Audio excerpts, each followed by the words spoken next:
नमस्कार। आज हम कुछ बेहद जरूरी विषयों पर नजर डालेंगे।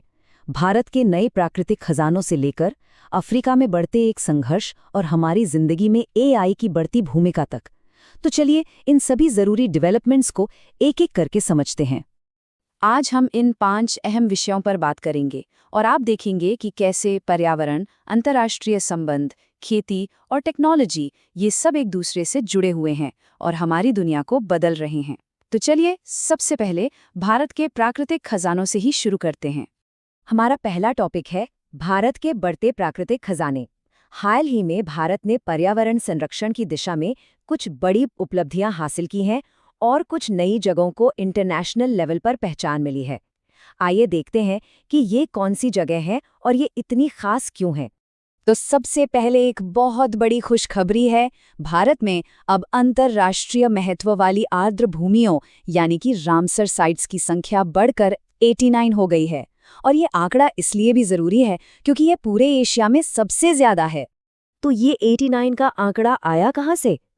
ये है वो 4 नई जगह हैं जिनका इसमें बड़ा योगदान है। इनमें तमिलनाडु के 2 नए पक्षी अभयारण्य और सिक्किम की खेचियोपलरी आर्द्र भूमि शामिल हैं। और सबसे खास बात यह है कि उधवा झील के साथ झारखंड को अपना पहला रामसर स्थल मिल गया है, जो वाकई एक बहुत बड़ी उपलब्धि है। तो सवाल ये उठता है कि किसी जगह को रामसर का दर्जा मिलना इतनी बड़ी बात क्यों है? दरअसल ये सिर्फ एक टैग नहीं है। ये कन्वेंशन इन आर्द्र भूमियों को बचाने और इनके सही इस्तेमाल के लिए एक ग्लोबल फ्रेमवर्क देता है। इससे इन जगहों पर दुनिया का ध्यान जाता है, संरक्षण के लिए फंड मिल सकता है और इनकी इकोलॉजिकल बैलेंस को बनाए रखने में भी मदद मिलती है। अच्छा, तो वेटलैंड्स की बात तो हो गई, पर भारत में एक और कमाल की जगह आजकल चर्चा में है। ये है गुजरात के कच्छ में गुनेरी का इनलैंड मैंग्रोव, जिसे राज्य का पहला बायोडायवर्सिटी हेरिटेज साइट घोषित किया गया है। इस जगह की खासियत सच में हैरान करने वाली है। जरा सोचिए, एक मैंग्रोव का जंगल जो समंदर से 45 किलोमीटर दूर है और उसका खारे पानी से कोई लेना देना ही नहीं है। ये पूरी तरह से चूना पत्थर से छनकर आने वाले मीठे भूजल पर जिंदा है और यही बात इसे दुनिया की सिर्फ 8 ऐसी दुर्लभ जगहों में से एक बनाती है। तो अब भारत के खूबसूरत नज़ारों से निकलकर चलते हैं सेंट्रल अफ्रीका, जहां एक बहुत ही गंभीर संघर्ष चल रहा है जो हजारों लोगों की जिंदगी पर असर डाल रहा है। बात हो रही है डेमोक्रेटिक रिपब्लिक ऑफ कॉन्गो की। सबसे पहले ये समझना जरूरी है कि ये सब हो कहाँ रहा है। जैसा कि इस मैप पर देख सकते हैं, हिंसा का केंद्र पूर्वी कॉन्गो है, खासकर नॉर्थ और साउथ किवू जैसे प्रांत जो रवांडा और युगांडा जैसे देशों की सीमा से लगे हुए हैं। अब इस पूरे संघर्ष के सेंटर में है M23 रेबल्स। तो ये है कौन? ये एक आर्म्ड ग्रुप है जिसमें मुख्य रूप से जातीय तुत्सी समुदाय के लोग हैं। इसका नाम 23 मार्च 2009 को हुए एक पीस अग्रीमेंट से लिया गया है, एक ऐसा समझौता जो कभी पूरी तरह से लागू ही नहीं हो पाया।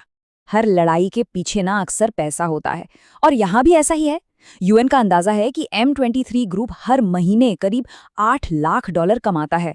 और जानते हैं ये पैसा कहाँ से आता है? कोल्टन नाम के एक मिनरल पर टैक्स लगाकर। और मजे की बात यह है कि यही कोल्टन हमारे और आपके स्मार्टफोन में इस्तेमाल होता है। अब इस लड़ाई को लेकर ना 2 बिल्कुल अलग अलग कहानियां सामने आती हैं। एक तरफ कॉन्गो, यूएन और अमेरिका सीधे सीधे पड़ोसी देश रवांडा पर M23 विद्रोहियों को हथियार और सपोर्ट देने का आरोप लगा रहे हैं। वहीं दूसरी ओर रवांडा इन आरोपों को पूरी तरह से खारिज करता है। उसका कहना है कि वो तो सिर्फ अपना बचाव कर रहा है क्योंकि कॉन्गो की सरकार उन हुतू लड़ाकों का समर्थन कर रही है जो रवांडा के तुत्सी समुदाय के लिए खतरा है। चलिए अफ्रीका के इस कॉम्प्लेक्स इशू से वापस इंडिया आते हैं और उस सेक्टर पर फोकस करते हैं जो देश की इकोनॉमी की रीढ़ है, यानी एग्रीकल्चर। यहाँ पर 2 बड़े और जरूरी डेवलपमेंट्स हो रहे हैं। अब भारत एक बहुत ही बड़े काम की तैयारी में है। 21वीं राष्ट्रीय पशुधन जनगणना। ये हर 5 साल में होने वाला एक बहुत बड़ा सर्वे है जिसमें देश के हर पालतू जानवर और पोल्ट्री की गिनती की जाती है। ये डेटा पॉलिसी बनाने और जानवरों की सेहत को बेहतर करने के लिए बेहद जरूरी होता है। तो अगर हम पिछली जनगणना पर एक नज़र डालें तो क्या दिखता है? भारत की जो लाइव स्टॉक पॉपुलेशन है उसमें सबसे बड़ा हिस्सा करीब 36% मवेशियों का है। उसके बाद बकरियों और भैंसों का नंबर आता है। खेती से जुड़ी एक और बड़ी अनाउंसमेंट हुई है यूनियन बजट में, और वो है प्रधानमंत्री धन धान्य कृषि योजना। इस स्कीम का मेन फोकस देश के उन 100 जिलों पर है जहां खेती की पैदावार सबसे कम है। वहां स्टोरेज, सिंचाई और किसानों के लिए लोन जैसी सुविधाओं को बेहतर बनाकर उनकी कमाई बढ़ाने की कोशिश की जाएगी। अब हम एक ऐसे टॉपिक की तरफ बढ़ते हैं जो आज हमारी जिंदगी के हर हिस्से में घुस चुका है, आर्टिफिशियल इंटेलिजेंस यानी एआई। ये एक ऐसी टेक्नोलॉजी है जिसमें बेशुमार संभावनाएं हैं, लेकिन इसके साथ ही कुछ गंभीर खतरे भी जुड़े हैं। आइए इसकी दोनों पहलुओं को समझते हैं। एआई का जो सबसे बड़ा पॉजिटिव इम्पैक्ट दिख रहा है ना, वो शायद हेल्थ केयर में है।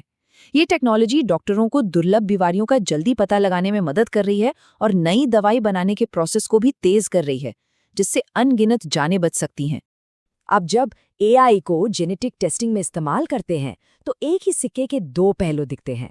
एक तरफ ये कमाल का है, फास्ट प्रोसेसिंग, बेहतर एक्यूरेसी, पर दूसरी तरफ बहुत बड़े सवाल भी खड़े होते हैं, जैसे हमारे जेनेटिक डेटा की सिक्योरिटी का क्या होगा, और इसके इस्तेमाल से जुड़े एथिकल सवाल भी हैं। और सबसे जरूरी बात यह है कि ये टेस्ट सिर्फ भविष्य की बीमारियों की संभावना बताते हैं, कोई पक्की भविष्यवाणी नहीं करते।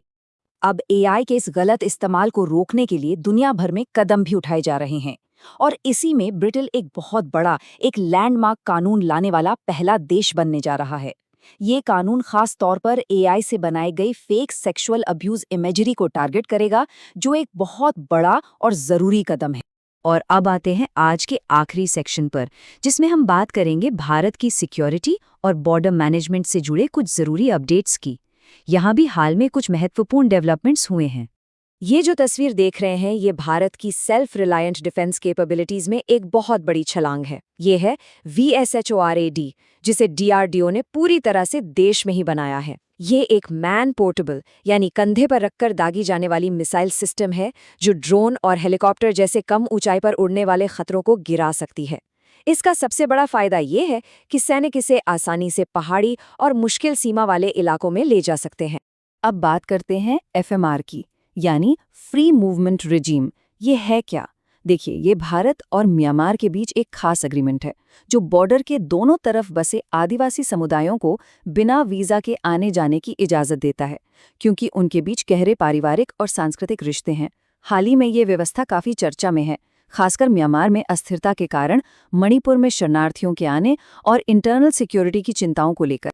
तो आज हमने जितने भी अलग अलग टॉपिक्स पे बात की, पर्यावरण से लेके टेक्नोलॉजी और बॉर्डर तक, ये सब हमें एक बड़े सवाल पर लाकर खड़ा कर देते हैं। जैसे जैसे हमारी दुनिया में टेक्नोलॉजी, सीमाएं और पर्यावरण तेजी से बदल रहे हैं, हम तरक्की की रफ्तार और अपनी सुरक्षा के बीच सही संतुलन कैसे बनाएंगे? ये एक ऐसा सवाल है जिसका जवाब हम सभी को मिलकर खोजना होगा। आज के लिए इतना ही। धन्यवाद।